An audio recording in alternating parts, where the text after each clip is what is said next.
We are Zeke and Terri, empty nest travel adventurers from the San Francisco Bay Area. In our videos, we share how two totally different people with completely different expectations for travel plan, compromise, and deepen our relationship as we travel the world, mostly together. After over 20 years of visiting Palm Springs in March and April for spring break with our kids, and post-tax season with my parents, we were here in February just in time for Modernism Week.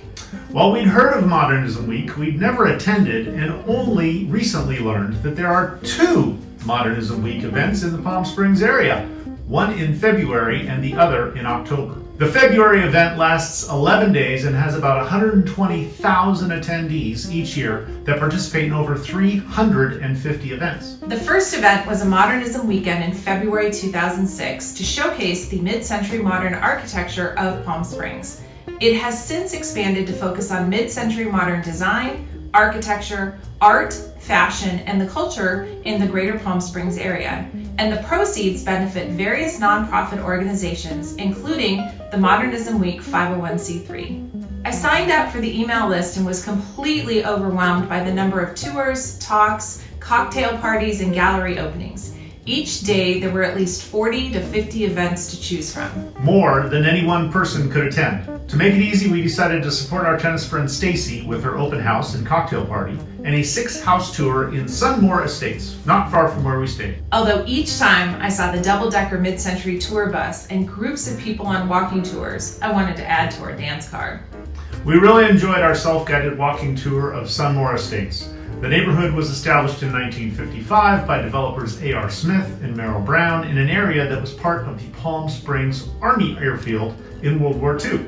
There are 141 homes on 214 acres, mostly built between 1955 and 1960. It was called Sunmor because the homes received 1 more hour of sun than homes closer to the San Jacinto mountain range. The goal for the neighborhood was to provide affordable, modernistic tract homes that had 2, 3, or 4 bedrooms, not unlike the Eichler neighborhoods in our area. Even though only 6 houses were on tour, we enjoyed walking around and seeing the neighborhood. Since we live in a mid-century house, we often look for inspiration for our home, both inside and out. The homes we saw were originally designed by famed architects William Crissell, I think that's how you say it, or Wexler and Harrison, and built by Alexander Construction Company, Robert C. Higgins, or Smith and Rappaport, but have all been remodeled and updated since the original construction between 1955 and 1962. We started with the Lucky Palm House on Juanita. Fun fact, it was one of only 2 of these models ever built. It was beautifully landscaped with a protected walkway from the driveway to the front door, and I so love beautiful outdoor light fixtures. We asked one of the docents about the tiki-style decorations and learned that in the mid-20th century, Palm Springs experienced a boom in tourism at the same time that tiki culture hit its peak in the United States. I think we probably saw that on the Brady Bunch. With Palm Springs having been known as a retreat for relaxation and leisure, the tropical vibes help visitors escape and immerse themselves in a carefree atmosphere. Enjoy the tour of this 1,800 square foot house built in 1962.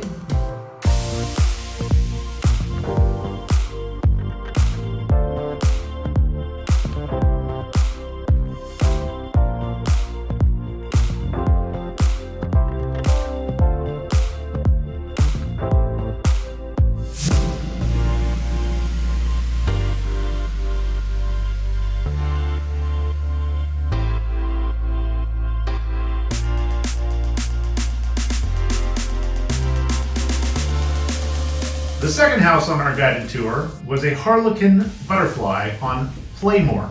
This house was designed by William Crissell and was built in 1958 by Alexander Construction Company. The owners were the docents and shared with us that each room has a clock from the previous owner. They purchased the house fully furnished and spent a lot of time refurbishing what they could and discarding the rest. Enjoy the tour of this 1,300 square foot house.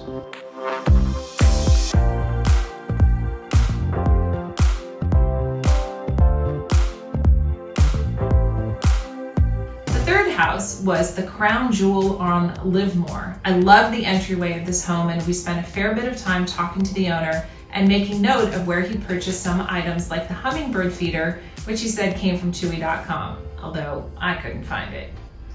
This house was designed by Wexler and Harrison and built by Robert C. Higgins in 1955. It has a Class 1 Palm Springs Preservation Foundation Historic designation. I think we saw the plaque out front. Enjoy the tour of this 1,400 square foot house.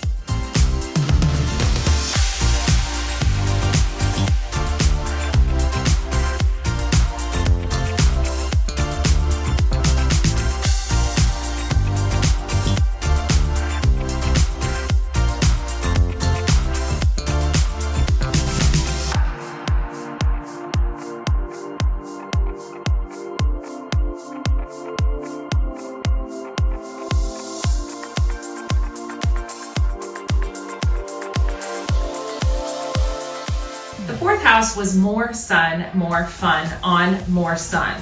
This house was designed by William Crystal and built by the Alexander Construction Company in 1958. Wasn't this one where I loved the art in the living room? Well, we both did until we realized it was a TV. Samsung. Enjoy the tour of this 1,300 square foot home.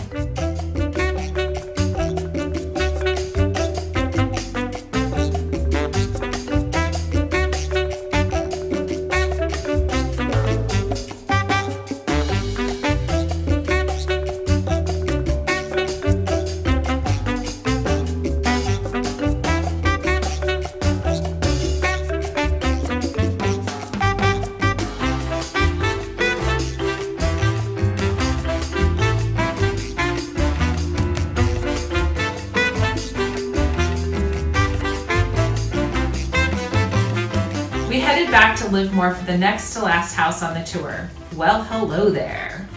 This nearly 1,700 square foot house, built in 1958, was also designed by William Crystal and built by Alexander Construction Company. It felt very long, which made sense when we learned that at some point the carport was added to the interior living area. Floor-to-ceiling windows make up nearly the entire back side of the house overlooking the yard. Enjoy the tour.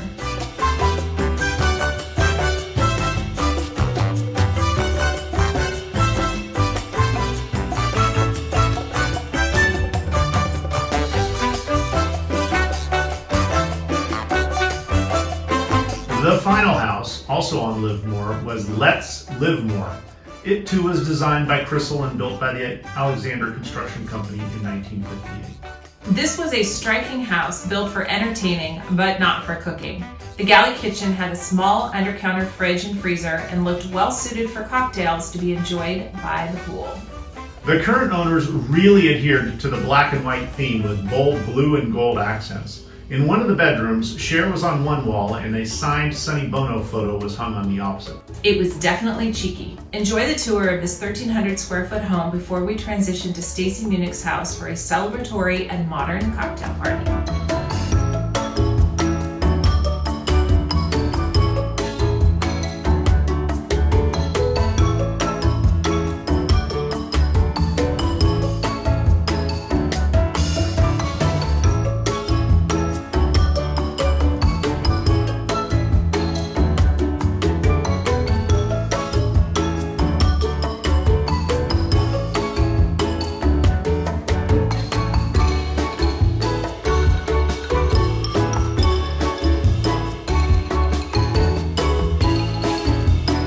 We had the privilege of attending a poolside soiree as part of Modernism Week at interior designer Staci Munic's house in South Palm Springs.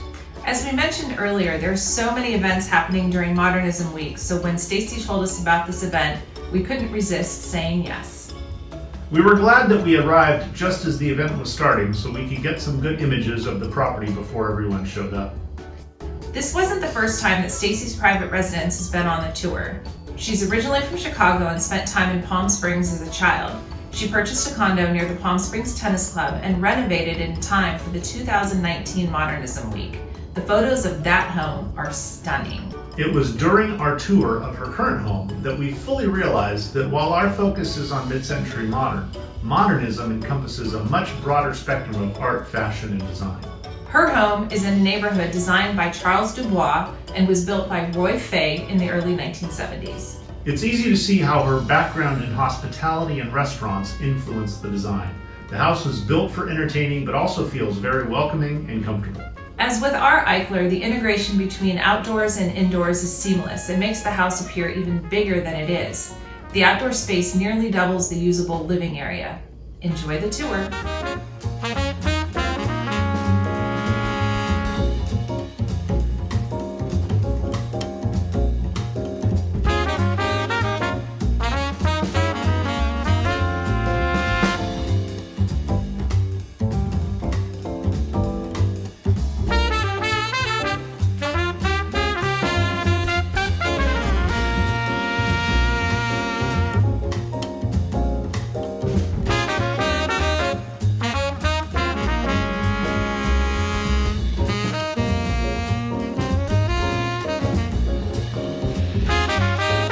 We hope you enjoyed the virtual tour of Sunmor Estates and Staci Munic's renovated home. We also hope that you are inspired to either travel to Palm Springs to experience Modernism Week or to explore some of the many neighborhoods that represent Palm Springs modernism, which could be seen from a car, a bicycle, or even from the top of a double-decker bus. We'll be back in Palm Springs in October, and perhaps we will check out Modernism Week Fall Edition, now that we have a better sense of what to expect. In the meantime, thank you so much for watching. If you enjoy our content, please subscribe so you don't miss our other travel adventures and misadventures as we navigate our lives and the world together.